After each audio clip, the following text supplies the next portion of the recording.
Thanksgiving week. I'm Ben Shapiro. This is The Ben Shapiro Show. Oh, so much to give thanks for. Our crazy political system notwithstanding. We're going to talk about all of the crazy. There's a lot of crazy over the weekend because every time I leave for the weekend, everyone tries to ruin it. So well done, everyone. But we survived, and we'll discuss all of it in just 1 second. First, let's talk about the fact that you've got credit card bills. Okay, the fact is that if you have credit card bills, you didn't pay off that credit card debt, that stuff is racking up interest charges at a rate you do not even want to think about. But you need to think about it because if you don't, you're going to be paying that stuff off until you die. With Lending Club, however, you can consolidate your debt or pay off credit cards with one fixed monthly payment. Since 2007, Lending Club has helped millions of people regain control of their finances with affordable fixed-rate personal loans. No trips to a bank, no high-interest credit cards. Just go to lendingclub.com, tell them about yourself, how much you want to borrow, pick the terms that are right for you, and if you're approved, your loan is automatically deposited into your bank account in as little as a few days. Lending Club is the #1 peer-to-peer lending platform with over $35 billion in loans issued. Go to lendingclub.com/Ben. Check your rate in minutes, borrow up to $40,000. That's lendingclub.com/Ben. Again, lendingclub.com/Ben. All loans made by WemBank, member FDIC, equal housing lender. It's a fantastic service. Again, you don't want to be paying off credit cards until you die. And also, if you just need a swing loan because you're doing construction or something, Lending Club can help you out. Go check them out right now. lendingclub.com/Ben. And check your rate in minutes, borrow up to $40,000, lendingclub.com/Ben. Alrighty, so we begin today with the New York Times, doing what the New York Times does, which is rip on Jews it doesn't like. And I say that advisedly. The New York Times is an awful, awful newspaper. An enormous amount of what the New York Times covers with regard to the Jewish community is basically the suppositions of a bunch of Jews who don't care at all about Judaism, who don't care at all about the Jewish religion, and their religion is leftism, their religion is Obamaism, and if you cross them, then they take this as an affront to their Judaism. The latest example of an article like this is an article by Amy Chozick and Hannah Seligson over at the New York Times called "Are Jared and Ivanka Good for the Jews?" Well, we can stop right there for just a second and note there has never been an article called "Is Mike Pence Good for the Christians?" There's never been an article asking whether Rashida Tlaib is good for the Muslims. Right? None of this is ever asked. It's only, are certain people good for the Jews, which is pretty parochial stuff and is certainly something that folks should not really be asking in a mainstream newspaper. But beyond that, the general tenor of the article is that because Jared Kushner and Ivanka Trump are related to the President of the United States and because they are pro-Israel and they are pro-Jewish, this means that they are bad for the Jews. Why? Because liberal Jews don't like them. And one of my pet peeves in life is a bunch of people who have no relationship with Judaism or very little relationship with Judaism, then speaking out on behalf of what Judaism is. I have to hear from a bunch of people who go to synagogue once a year and then break for lunch on Yom Kippur, tell me about the nature of Judaism. I, a guy who wears a yarmulke every day of my life and prays 3 times a day and eats kosher and keeps Sabbath, I have to be told by a bunch of people who care more about same-sex marriage than they do about the state of Israel, about Jewish priorities. That's what this New York Times article is. It's really gross. And here's what the article says. On election night in Beverly Hills, Jason Blum, the hotshot horror movie producer, was accepting an award at the Israeli Film Festival. The polls in a string of midterm contests were closing, and Mr. Blum, a vocal critic of President Trump, was talking about how much was at stake. The past 2 years have been hard for all of us who cherish the freedoms we enjoy as citizens of this country, Mr. Blum said. That's when the crowd of mostly Jewish producers and power brokers started to chant, "We like Trump." An Israeli man stepped onto the stage to try to pull Mr. Blum away from the microphones as the crowd at the Saban Theater Steve Tisch Cinema Center cheered. As you can see from this auditorium, it's the end of civil discourse, Mr. Blum said. Thanks to our president, anti-Semitism is on the rise. Or alternatively, a bunch of Jews like President Trump, because Jews who care a lot about Jewish religious practice, Jews who care a lot about the state of Israel, Jews who care about fighting Muslim leftist anti-Semitism, those are 2 different types of anti-Semitism, those people are not angry at President Trump, whose administration has been forceful in its condemnation of those things. As I've said before, I was a very strong critic of President Trump when it comes to his treatment of the alt-right. I remain so. But that is not the same thing as saying that anyone like Jared and Ivanka, who have militated against Trump's behavior in these situations, that those people are bad for the Jews. I don't remember these articles from the left about Rahm Emanuel, who legitimately, if anybody could be said to be bad for the Jews, it would be Rahm Emanuel. It was reported that Rahm Emanuel, remember, former chief of staff to President Obama, it was reported early on in his administration that he actually went to a Jewish dinner and told Jewish donors that if they didn't pressure Israel to make concessions to the Palestinians, then he would essentially allow Iran to go nuclear. He later denied it, but the people who reported it stood by the report. I didn't remember any articles from the New York Times on this at the time. But this article goes on for thousands and thousands of words about how Jared and Ivanka are bad for the Jews. Not even Trump is bad for the Jews. Jared and Ivanka are bad for the Jews. Dr. Jonathan Sarna is a professor of American Jewish history at Brandeis. He says, for Jews who are deeply opposed to Donald Trump and truly believe he's an anti-Semite, it's deeply problematic he's got a Jewish son-in-law and daughter. How can that be? And the New York Times takes that on. The answer is, it can be because Jared and Ivanka are basically sellouts. They're not real Jews. The real Jews are the ones who eat lox and like bagels and read the Sunday edition of the New York Times and do the crossword puzzle. That's how we measure Jewishness. According to the New York Times, Mr. Kushner and Ms. Trump serve as senior advisors in the White House at a time when Judaism is under assault. The FBI said this week anti-Semitic attacks have increased in each of the last 3 years. They're unabashedly Orthodox, observing Shabbat each week, walking to an Orthodox Chabad shul near their Kalorama home in Washington, D.C., dropping their children off at a Jewish day school, and hanging mezuzahs on the doors of their West Wing offices. I love when they say, at a time when Judaism is under assault. Please name a time when Judaism has not been under assault. Like, I'll wait. Because it turns out Judaism has been under assault for at least several thousand years at this point. After the Pittsburgh attack, Mr. Kushner played a key role in Mr. Trump decrying the scourge of anti-Semitism. Mr. Kushner helped arrange the president's visit to the Squirrel Hill Synagogue, including inviting Ron Dermer, the Israeli ambassador to the United States, to accompany them. There in Pittsburgh, according to the New York Times, thousands marched to protest what one organizer described as the insult of Mr. Trump's visit. Never mind that those protests were organized by active opponents of President Trump, who hate Trump for a variety of reasons, beyond whatever he says about the alt-right. Blaming Kushner and Ivanka for all of this is just insane. But that's, of course, what the New York Times does. They even go back and interview a guy who knew Jared back when he was in high school with him, which is ridiculous.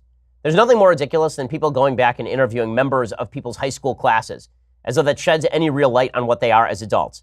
I promise you that if you interviewed me about my high school classmates, I have a lot of nasty things to say about my high school classmates, most of whom have turned into productive citizens. But you've got this guy named Eric Reamer, a lawyer in New York, who's on Kushner's trivia team at the Frisch School, which is an Orthodox school in New Jersey. He says, we as Jews are forced to grapple with the fact that Jared and his wife are Jewish, but Jared is participating in acts of Chilul Hashem. For folks who don't speak the Hebrew, that means desecration of God's name. Yes, Jared is engaged in desecration. And the New York Times prints this. The New York Times print this. And again, I find this incredibly ironic from the same newspaper that legitimately printed a story about 4 years ago in which they listed the Jewish population by district of the various representatives of the United States who did not support the Iran deal. They went through the senatorial populations to figure out which senators had the biggest Jewish constituency, and then they blamed the Jews for those senators not supporting the Iran deal. Okay, this is that newspaper. And that newspaper is now talking about what's good for the Jews. I'll tell you what's bad for the Jews. The New York Times is bad for the Jews. I'm old enough to remember when the New York Times was describing photos showing Jewish police officers in Israel defending Jews as Jewish police officers abusing Palestinians. I'm old enough to remember when the New York Times was burying news about the Second Intifada. I'm old enough to remember when the Times published an opinion piece arguing that saying that Israel did not have a right to exist was not an anti-Semitic statement. It was in 2013. The New York Times is bad for the Jews. But this is what intersectional thinking does to you. Intersectional thinking does cross over with anti-Semitism in a pretty heavy way. I've discussed this on the program before. Folks on the left don't want to acknowledge that leftist anti-Semitism crosses over with mainstream leftist thinking in a real, material, dangerous way. There's a woman who I think is a really nice person who has written about a variety of Jewish issues over at a Jewish newspaper called The Forward. Her name is Batya Ungar-Sargon. And she and I have I think, pretty good relationship. We talk with each other online on a fairly frequent basis. Well, she tweeted out, this is a good example of this. She tweeted out over the weekend her disappointment at the fact that Linda Sarsour, who's a longtime anti-Semite, issued a statement in support of Congresswoman-elect Ilhan Omar, who herself is an anti-Semite who supports boycott against Israel designed to destroy the Jewish state. And Batya Ungar-Sargon tweeted out that she didn't understand why Linda Sarsour would do this. She said, really, really, really disappointed to see this canard of dual loyalties from Linda Sarsour. Linda Sarsour said anybody who criticized Ilhan Omar was really loyal to Israel, not loyal to the United States. So it's Jews who are Jews first, those evil Jews. And Batya Ungar-Sargon, who is on the left and kind of likes the Women's March, she said, I don't know if she's subtweeting my piece, but I'm pretty upset by this. What a betrayal of the intersectional ideal. Here is the thing. The intersectional ideal is in and of itself crossing over with anti-Semitism, because the intersectional ideal is built on the idea that there are hierarchies of power. And these hierarchies of power decide how exactly all of life works. All of life is built around hierarchies of power. If it were not for these hierarchies of power, life would be utopia. But thanks to the capitalistic, freedom-based system of the West, this has created evil hierarchies of power. And the intersectional coalition are groups of people who have been victimized by these hierarchies of power. Black folks and gay folks and Hispanic folks and women and maybe Jews. The reason I say maybe Jews is because it turns out that in Western society, in free societies, Jews tend to do pretty well. Why do Jews tend to do pretty well in free societies? Well, a couple of reasons. One, Jews actually value very, very highly education. This has been true since the inception of the Jewish people. When studying Torah it was an important thing. Jews have always been overeducated as compared to the general population in the areas where they exist. And that has an impact on earnings. Beyond that, Jews also tend to be pretty vocal about politics because they are versed in politics in ways that other populations are not sometimes. Well, what that means is that the left believes that Jews are at the top of the intersectional hierarchy. They're people who have benefited from the hierarchy. And that means that when Jews are attacked by anti-Semites, they sort of a little bit deserve it because it depends on the situation. But if they're being attacked by somebody lower on the intersectional hierarchy, if, for example, a black pastor like Louis Farrakhan, a black leader like Louis Farrakhan attacks Jews, that's okay. It's not anti-Semitism. That's just intersectionality in action. It's somebody from a lower-ranking member of an intersectional hierarchy group attacking somebody on top, and that's okay. Because in intersectionality, if you rank lower on the intersectional hierarchy, if you are a member of a group that has been more victimized, you can attack anybody from another group that is on top of you in the intersectional hierarchy. Jews are near the top, so anti-Semitism crosses over with the conspiracy theory that is intersectionality, which is a conspiracy theory on its own, crosses over with the conspiracy theory of anti-Semitism, which suggests that Jews are in control of the levers of world power. So it is not a surprise to see the New York Times, which has routinely aided and abetted the attacks on Jews in Israel, which admitted 2 weeks ago that they don't report on attacks on Jews in New York City when those attacks on Jews don't come from white supremacists. They admitted that in the paper. We talked about it. That New York Times is now talking about Jared and Ivanka being the true victimizers and forwarders of anti-Semitism. Not a shock, but still particularly gross. I want to get to more on intersectionality and how it's making everybody insane in just a second. But first, let's talk about drinking. Okay, I know this all makes you want to take a drink, right? I mean, it makes me want to take a drink. Well, if you want to take a drink and that drink should taste good, you're right, you'd like a wine that actually matches up with your palate, well, the best way to do that is by going over to Winc. Okay, we are approaching the time of the season when it's time to relax a little bit, and why not relax with a nice bottle of Winc wine? W-I-N-C. It's a great resource. It makes enjoying downtime a lot easier. Winc makes it easy to discover great wine. Why? Because they are wine experts. Select wines matched to your taste, personalized for you, shipped directly to your door, starting at just $13 a bottle. There's nothing like coming home to a bottle of delicious Winc wine selected just for you. It is the best day of your month. We have a lot of folks in the office who are Winc subscribers, which is why productivity has gone down, but enjoyment has gone up. Just check out Winc's palate profile quiz, and then you answer simple questions that your average store clerk wouldn't translate into a recommendation, like how do you take your coffee? How do you feel about blueberries? And then Winc sends wines curated to your taste. The more wines you rate, the more personalized your monthly selections. It's like Netflix for wine. Go check it out right now. Discover great wine today. Go to trywinc.com/Ben. You'll get $20 off your first shipment. That's trywinc.com/Ben for $20 off. Again, trywinc.com/Ben. Go check it out right now, trywinc.com, and you get $20 off when you use that promo code Ben. Trywinc.com/Ben. All right, so intersectionality allows the left to be as anti-Semitic as it wants to be, and then claim that they are just standing for the intersectional ideal. It also allows them to defend some of the dumbest stuff on the planet in the dumbest possible way. So there's an article in Rolling Stone. You know, the Rolling Stone, obviously known for its great journalism, such as when they proclaimed that a frat was responsible for the gang rape of a woman who was lying the entire time. Rolling Stone has another great piece of journalism today. This is from Ariana Igneri. The name of the piece, Meet the Woman Bringing Social Justice to Astrology. I am not kidding you. This is an actual article. Because it turns out that intersectionality can explain away bad science. Very exciting stuff. Chani Nicholas doesn't care for the hulking Alex Katz painting, depicting a trio of suited white men hanging behind the front desk of the Langham Hotel in New York. It reminds her of the patriarchy, she tells me one rainy, starless night in February, as we take the elevator up to her hotel suite and sit on the couch. Or wrapping up a conversation about privilege, gender equality, and the zodiac. When Nicholas, who's become popular on Instagram as a kind of social justice astrologer, notices a different art piece hovering behind her. This one she likes. The painting, titled Mona, portrays a woman who shares a striking resemblance to Nicholas. Dark hair with tight curls, sharp brown eyes, a strong jawline. She compares it to the painting in the lobby. The hotel staff must have known not to put me in a room with a bunch of weird guys on the wall, she says. I'm basically an angry feminist who just happens to be into astrology and healing. She's going a little strong on the just happens to be into. Angry feminists very often are into astrology and healing. She says, Nicholas is transforming horoscopes from generalizations about finding true love and stumbling into financial good fortune to pointed calls to action with a left-leaning social justice agenda.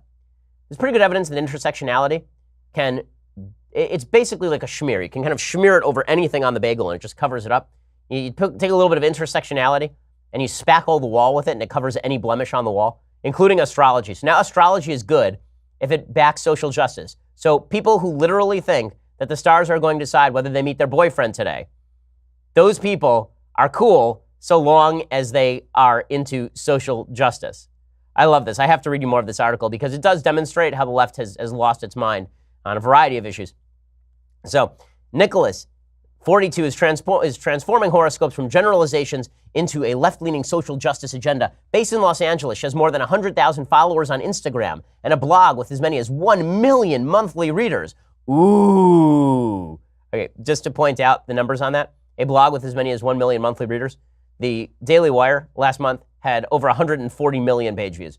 She weaves activism into the majority of her writing, appealing to a generation particularly interested in issues like racism, sexism, and gun control. Nicholas used last November's Mercury retrograde to urge her followers to contact the FCC prior to its vote on net neutrality.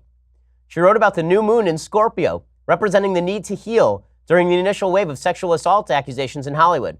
She's posted about DACA and the border wall, and has even been promoting an online tool called Freeform, which was started by her wife, Sonia Passy, to help victims of domestic violence understand how to pursue financial compensation. In fact, last October, Nicholas raised $40,000 for Freeform by offering her followers a chance to win one of 5 free astrology readings. So it's okay to be a con woman. That's totally fine. It's okay to be a complete con woman, so long as you back social justice. But don't worry, all of the Christians who believe in Jesus, those are the crazy people. All the Christians who believe that Jesus makes your life better, all the Jews who believe the Bible makes your life better, those are the crazy theocrats, not the people who think that the stars have something to say about the latest gender studies course at UCLA. Yeah, that's how great. That's not even the best example of intersectional thinking making people totally insane. The best example today comes from something called Boston Review, a political and literary forum. Okay, this is a review of the movie Sorry to Bother You, and the review is by a human named Robin D.G. Kelly. Okay, this is some of my favorite stuff ever. It is so good. Okay, so the article is all about how this movie is really great at destroying the patriarchy and all the rest. The explanation is about the director of the movie, whose name is Raymond Boots Riley, who's director of Sorry to Bother You. And this is a quote. For Riley, life is not inherently absurd. Instead, its absurdities are produced by capitalism, racism, and patriarchy.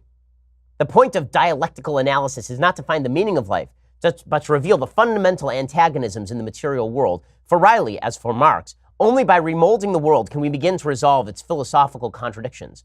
Sorry to Bother You chooses revolution over the lone Camusian rebel, suggesting that our survival as a species and as a planet depends on the overthrow of capitalism, the redistribution of wealth, and the complete reordering of society based on collective needs. As long as the state continues to deploy brutal force to suppress popular opposition, revolutionary violence will remain a legitimate tactic. Okay, just want to point out, this is some crazy schnit. Okay, this is some crazy stuff. Okay, this is some crazy stuff. Life is not inherently absurd. Instead, its absurdities are produced by capitalism, racism, and patriarchy. So if it were not for people freely exchanging goods and services at a point of their choosing and at a price of their choosing, then there would be no absurdity to life. If it were not for the fact that men and women are different, there would be no absurdity to life. You get the feeling from a lot of the intersectional coalition that screaming at the moon is one of the things that they love the most, which may be why they like astrology, apparently. But screaming at the moon is not actually a solution for your life. It's funny. There's a lot of crossover between folks who listen to this show and people who are fans of Jordan Peterson. And I've been asked why before. And the reason is because an enormous amount of what we talk about here on the show is about the idea that life is not fair. And my daughter, who is 4.5, the other day, she picked up from somewhere this phrase, not fair. It makes me crazy.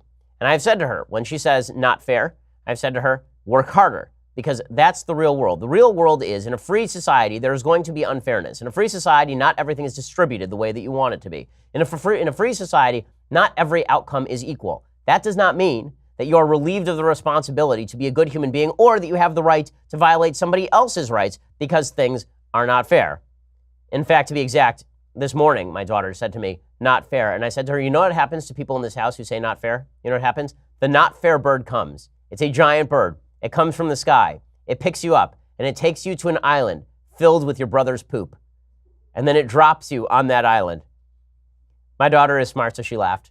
And that was the end of not fair. So we have not done not fair. We'll see how long that lasts. But before we get to more intersectional stupidity, plus I want to get to Democrats challenging elections and proclaiming that elections are no longer fair. Very interesting to watch as the left decides that it's very bad to challenge elections in which Democrats win, very good to challenge elections in which Republicans win. First, let's talk about your sleep quality. So you've thought about your mattress, you've thought about your bed frame, you've thought about your futon, but yeah, what you haven't thought about is your sheets, okay? The reality is that the sheets that you are sleeping on are probably garbage. You probably went over to the local Bed Bath & Beyond, you picked up whatever had the highest thread count, and you didn't actually know anything about it. So you picked up what in essence turned out to be a plastic tarp, and now you've been sleeping on that for 2 years, and you're uncomfortable, and you're sweating in the night, and you don't know why. Well, the reason is because you're not using Boll & Branch. You need Boll & Branch. They make bedding and blankets made from pure 100% organic cotton, which means they start out super soft and they get even softer over time. You buy directly from them, so you're essentially paying wholesale prices. Luxury sheets can cost up to $1,000 in the store. Boll & Branch sheets are only a couple of $100. Everybody who tries Boll & Branch sheets loves them, which is why 3 U.S. presidents sleep on Boll & Branch sheets. Shipping is free. You can try them for 30 nights. If you don't love them, send them back for a refund, but you're not going to want to do any of that. But it's risk-free. To get you started right now, my listeners get $50 off your first set of sheets at bollandbranch.com, promo code Ben. That's bollandbranch.com, promo code Ben. And when you use that promo code Ben, you get $50 off your first set of sheets, bollandbranch.com, promo code Ben. Well, as I say, the intersectional theory allows people to ignore bad behavior. And this is the point that I was making to my daughter. Intersectional theory, the not fair theory of the world, allows people to proclaim that unfairness is a solution to you being a bad person and saying dumb things. And you not getting your way, that must all be about racism, sexism, bigotry, and homophobia. And this leads to some pretty absurd results. So, for example, there's an article in the Miami Herald. So there's a woman who's a manager, and she refused to serve 5 black men in this Chipotle. She asked them to prove they had the money to pay for their meals before placing their orders. And then they fired this woman. They suggested that this woman had treated the customers wrongly. The footage had been retweeted more than 52,000 times. It showed the Chipotle employees in St. Paul, Minnesota, moving on to serve a white woman without asking her to show proof of income. Chipotle said, this is not how we treat our customers. We're committed to treating everyone equally and with respect. The manager has been terminated, and we are retraining everyone at the restaurant to ensure something like this doesn't happen again. Well, then it turns out that that's not the whole story. Shock of shocks, that is not the whole story at all. Here's the updated story. Chipotle is rethinking its initial decision of firing one of its managers after a video posted Friday on Twitter showed employees refusing to serve 5 black men and asking them to prove they had the money to pay for their meals. Quote, our actions were based on the facts known to us immediately after the incident, said the company. We now have additional information, which needs to be investigated further. We want to do the right thing, so after further investigation, we'll retrain and rehire if the facts warrant it. What exactly changed? Well, it turns out that the men who went in there to eat had a long history on Twitter of bragging about dining and dashing, eating without paying. Hey, hours after the video went viral, Twitter users began to scour this guy's Twitter page, and they posted photos of some of his previous tweets. Here's what he wrote in 2015, quote, dine and dash is forever interesting. March 27th, 2015, guys, we're borrowing food. That's it. And if the lady tries to stop you at the door, don't hesitate to truck the bleep out of that bitch. Another post, guys, and there are a bunch of these. He said, we're not doing a dine and dash, we're just borrowing the food. That's all. So it turns out the manager knew these people, and the manager wanted them to pay for their food. But because of the intersectional ideal, we were supposed to ignore all of the other facts, at least until further notice. And then it turns out when the facts come out, oops. So instead of just asking the question beforehand, like, mate, why didn't they just ask her, right? They could have just said to the manager, why did you do that? And she would have said, oh, because these guys have been known to eat the food and leave without paying. It's an amazing thing. But the assumption on the left is that if they don't get their way, then this is because someone has violated the intersectional ideal. Kirsten Powers is now playing this game. Kirsten used to be a much more rational human when it came to politics, no longer. Here she is on CNN claiming that white women are violating their own identities as white women by voting for President Trump. And they'll say, well, I'm not racist. I just voted for him because, I didn't like Hillary Clinton. And I just want to say that that doesn't make you not racist. It actually makes you racist. If you support somebody who does racist things, that makes you racist. So I just want to establish that. So it makes you racist not to support a white woman. As a white woman, it makes you racist because, again, intersectionality. This sort of idea that unfairness can always be justified by reference to the patriarchy and to the hierarchies of power is quite disgusting, and again, at least it's a pretty horrible result. A horrible result that was that was just averted.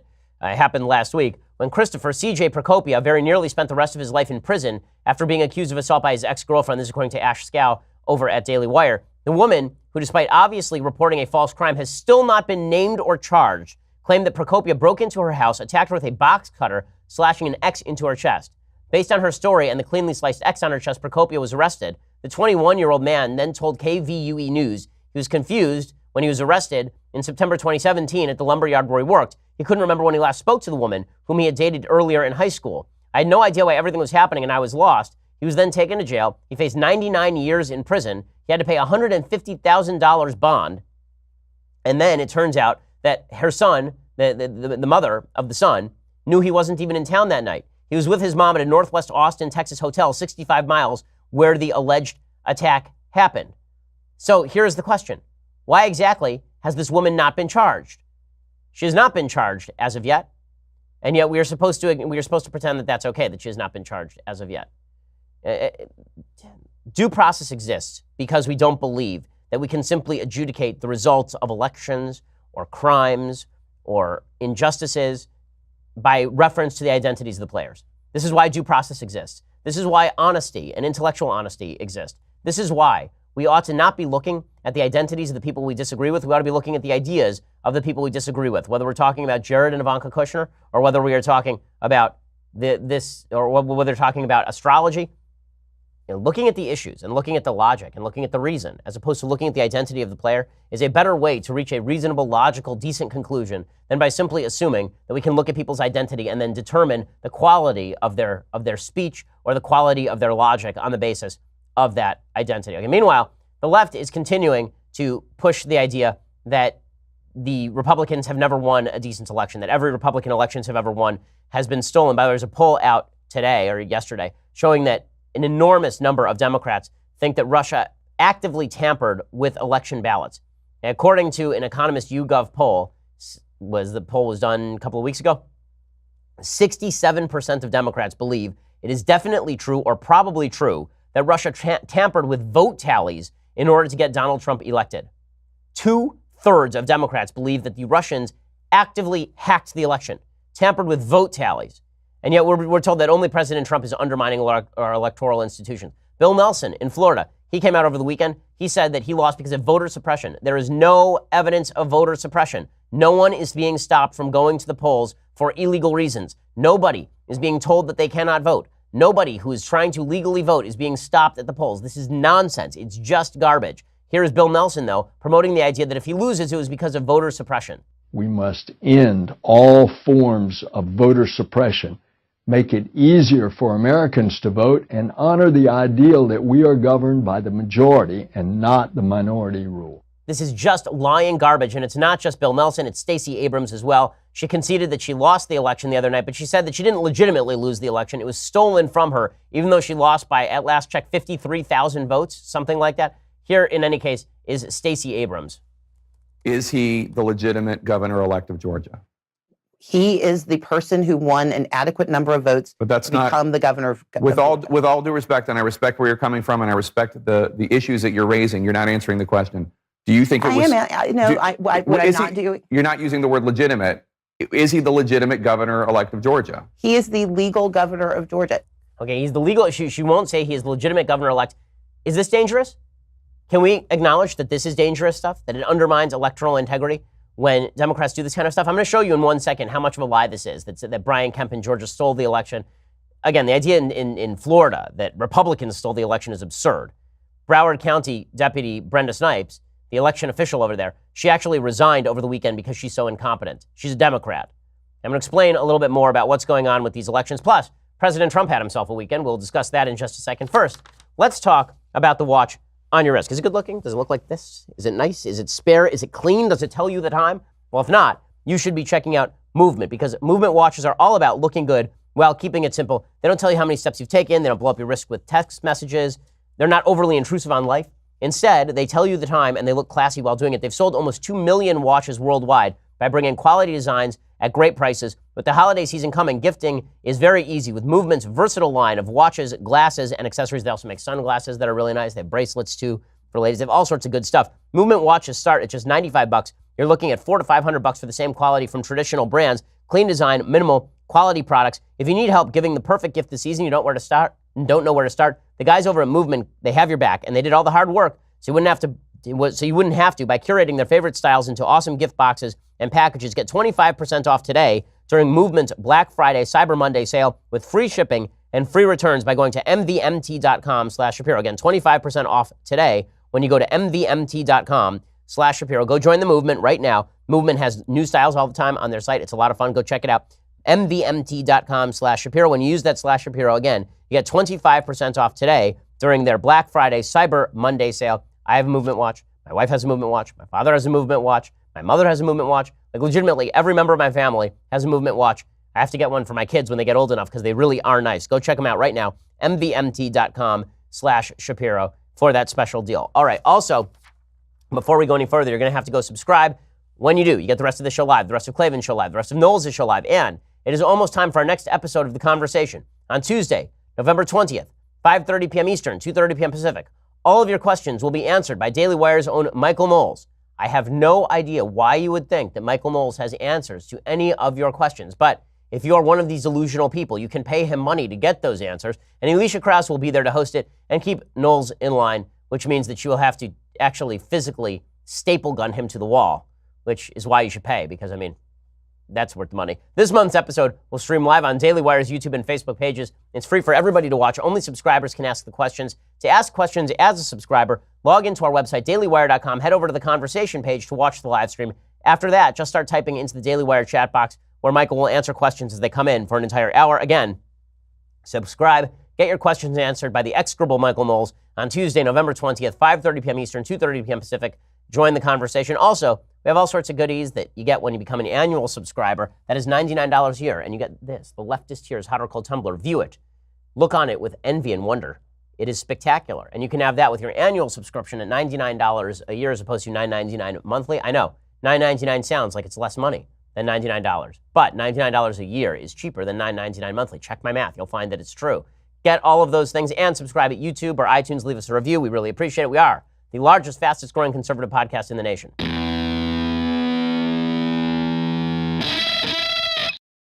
So Stacey Abrams, Bill Nelson lying about these election results. Democrats across the country suggesting voter suppression has taken place, which is just nonsense, particularly when they say it's directed at the minority community. The fact is, black folks in the United States have been increasing their voter share in, I believe, every election cycle.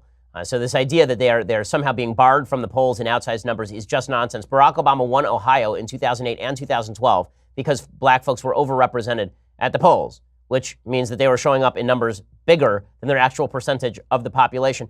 Some of the folks who are telling lies like this, there's a guy named Ari Berman who tweeted out that Brian Kemp, who's the new governor-elect of Georgia, had purged 1.5 million votes, and that he'd put 53,000 registrations on hold, and that there were 4.5-hour lines, 214 polling places closed, Dems falsely accused of cyber crimes, candidate overseeing own election. This election was stolen. Except that is a lie.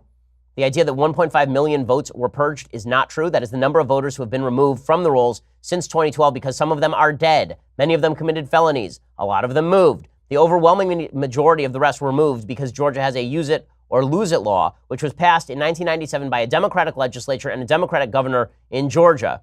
This is by AG Conservative over at Twitter, who's exactly correct. Similar laws have been upheld by the Supreme Court. It requires the rolls to be updated by removing voters that have not voted for some time and don't respond to contact from the state.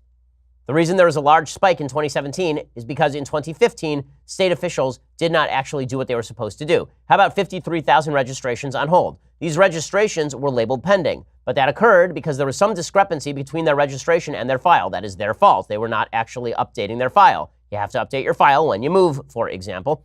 4.5-hour lines. There were long lines at some polling locations because this happens on Election Day. Have you never been to a poll? Depends where, I guess, you vote. But the fact is that long lines on Election Day are an actual thing. And most places did have relatively short waiting times. There was one polling location in one county that had machine malfunctions, which led to the 4.5-hour wait.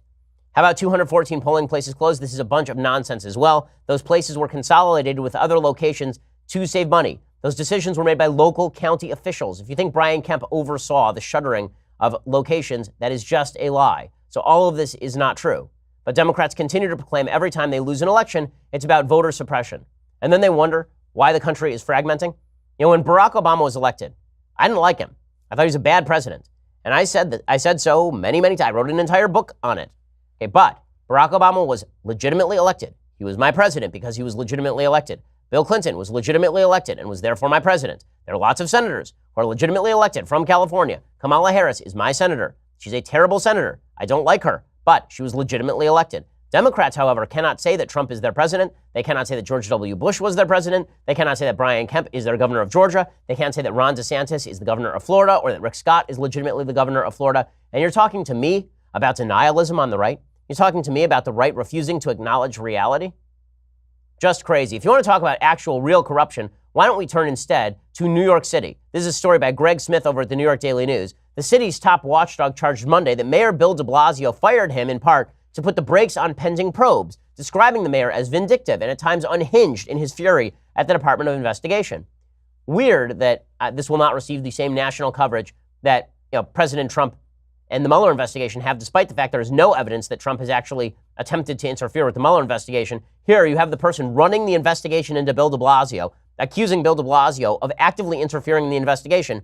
You're not going to see this reported outside of a couple of sources. It's certainly not going to be running blanket coverage on CNN the way that it would be if it were a Republican. DOI Commissioner Mark Peters filed a letter to the city council firing back at Bill de Blasio and his stated reason for terminating Peters, which the mayor attributed to a report that found Peters had exceeded his authority in trying to fold an independent schools investigator into the Department of Investigations. On several occasions, the mayor and his most senior staff have expressed visible anger at me over certain DOI investigations. He wrote, "They've requested that I not issue certain reports, and when I declined to do so, they took actions to demonstrate their anger in ways that were clearly designed to be intimidating." Peters described a late-night screaming phone call from the mayor and revealed that the mayor's office had tried to get him to kill a November 2017 report that revealed how then NYCHA, I think that's Housing Authority, Chairwoman Shola Alatoye had falsely claimed that the authority was performing required lead paint inspections when she knew they were not. So he tried to kill a report suggesting that the city was not doing all it could to protect children from lead paint. Bill de Blasio, you want to talk about governmental corruption? This is governmental corruption, not Brian Kemp in Georgia, not Ron DeSantis and Rick Scott in Florida. This is what you call legitimate corruption. The mayor trying to shut down an investigation into other Democratic members of his administration because he doesn't care if bad things happen to kids because of lead paint, according to this investigator. This pressure, argues Peters, suggested a desire to prevent DOI's independence going forward. He said, "I worry that the mayor's actions in this regard will cause lasting damage to DOI's independence. It will surely cause any successor to think twice before conducting the type of vital systemic investigations into agencies." Bill de Blasio, of course, immensely popular with the far left, even though he has done a garbage job as the actual mayor of New York City. Well, with the Democrats skewing radical, and there's no question that they are, and this does raise the question, why can't Republicans take advantage? With Democrats claiming that elections are illegitimate, with Democrats falling into the intersectional cycle of claiming that every loss is the result of racism and bigotry, with Democrats trying to malign people who disagree with them as members of an intersectional hierarchy victimizing other folks, why can't Republicans take advantage? When the Republicans can't take advantage is because when the other side is making a mistake, there's a basic rule of politics. When the other side is making a mistake, don't interrupt them. When somebody's in the middle of making a mistake in politics, you let them go. You give them enough rope to hang themselves. President Trump, however, is a master at interrupting the bad news on the other side. He did it in an interview over the weekend. It was not good for the president. He did it with Chris Wallace on Fox News, and it was he made a series of headlines that allow the press to obscure, with him bloviating, the fact that the Democrats are melting down in a variety of ways. So here's President Trump. So President Trump was talking with Chris Wallace, and he was asked why he doesn't act more moderate in terms of his rhetoric.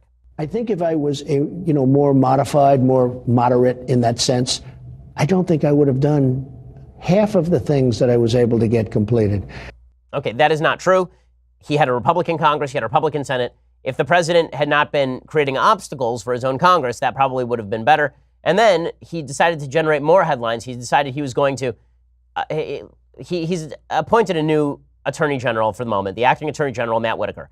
Well, Matt Whitaker it's questionable as to whether the appointment itself was legal because Whitaker was never approved by the Senate. That's an open question. But he was asked whether he would tell Whitaker to lay off Robert Mueller. And here was what President Trump had to say about that. Look, it's going to be up to him.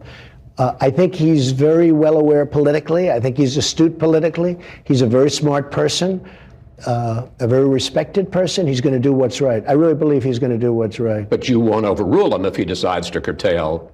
I would not get involved. Okay. What he really should be saying there is, I've seen no indicator that Matt Whitaker intends to shut down the Mueller investigation. That'd be the smart political answer. Instead, it looks like he's allowing the appointment of Whitaker to go forward so that Whitaker can do something about Mueller, even though I don't actually think that is what's happening here. The biggest headline that came out over the weekend, there were two big headlines coming out over the weekend. Both of them had to do, again, with President Trump, his sort of personality quirks, to put it in the nicest possible fashion.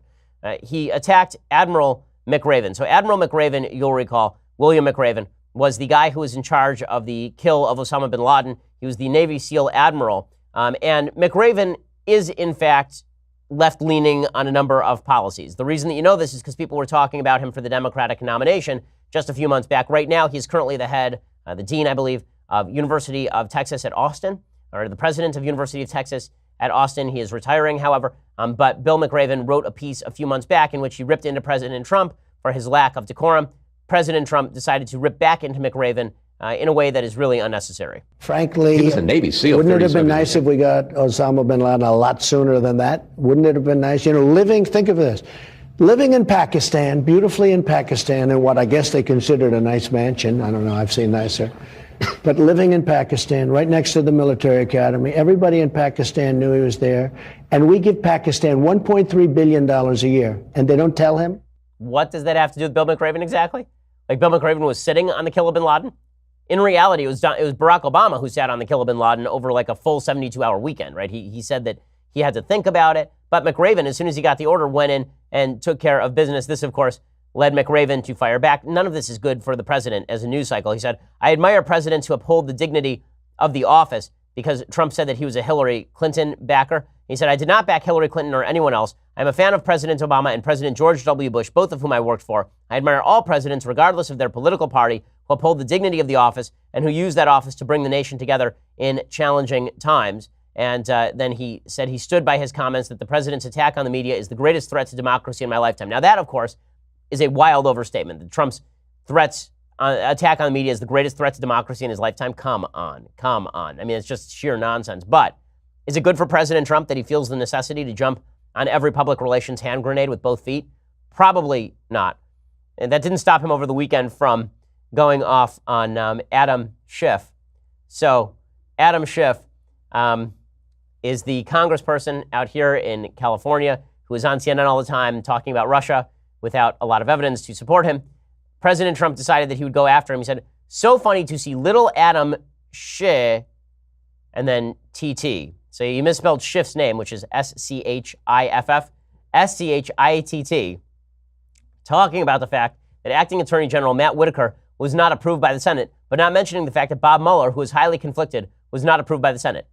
Bob Mueller was appointed by members of his own Department of Justice and did not assume his position. But put that aside, is it like a good look for the president to be attacking members of Congress as Adam Bleep? Probably not.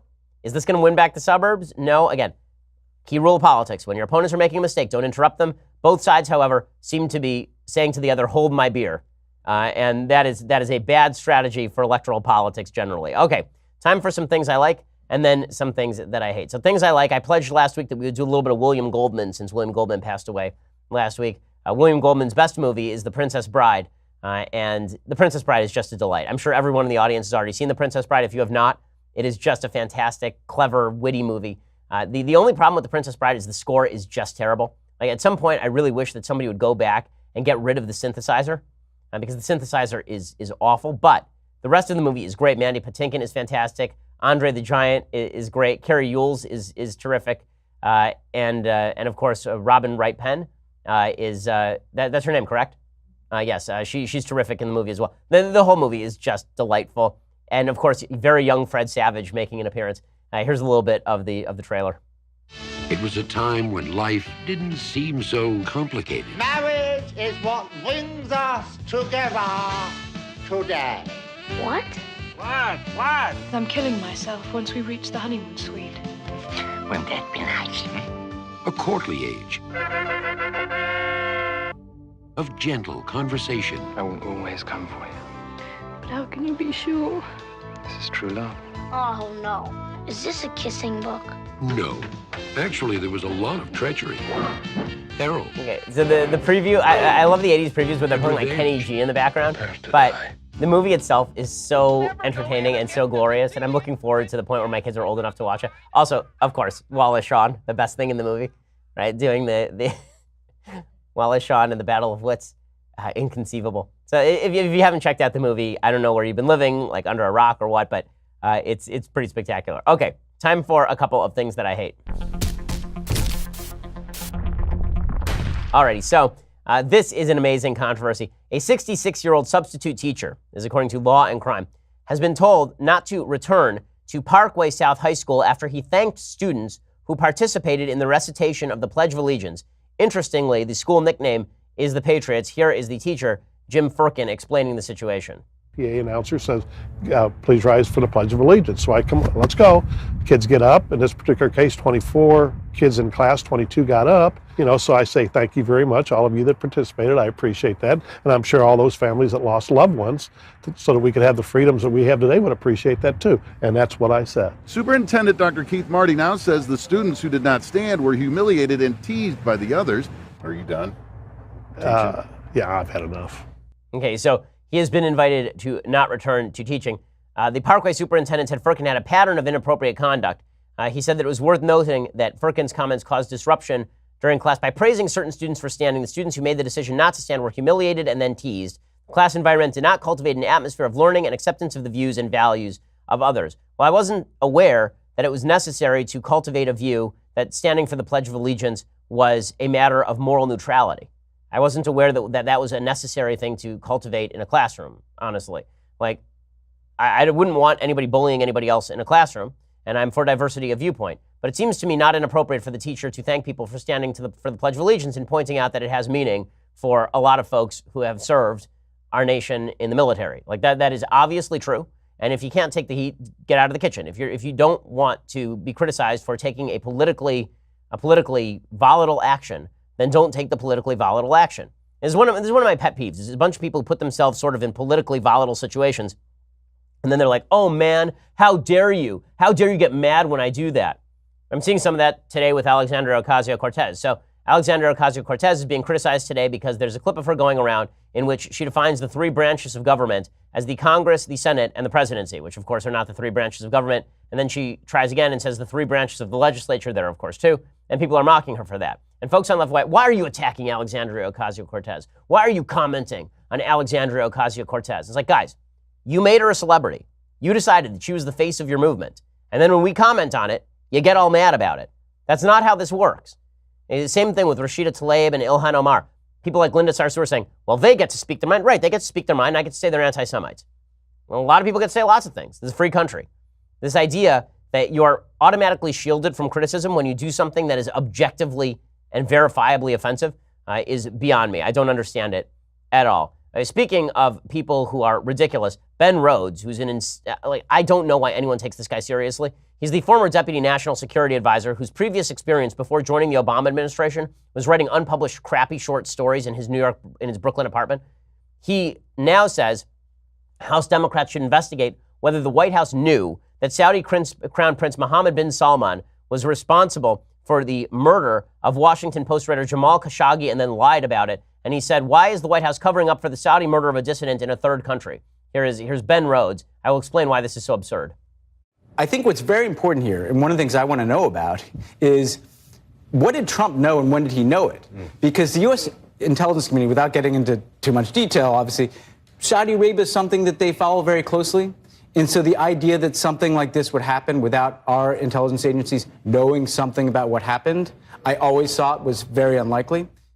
Okay, this is absurd to hear from Ben Rhodes about this. Ben Rhodes legitimately covered up the Iranian murder of American soldiers so that he could hand them millions and millions of dollars in cash on pallets.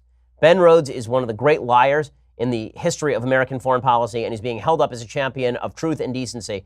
Yes, I'd like to hear more on what the American government knew about Jamal Khashoggi. But you know what I'm much more concerned about? I'm much more concerned about the forwarding of the Iranian mullahs at the expense of the entire Middle East, which is exactly what the Obama administration did with Ben Rhodes acting as the head of the Iranian PR apparatus. Okay, well, we will be back here tomorrow with all of the latest. I'm Ben Shapiro. This is The Ben Shapiro Show.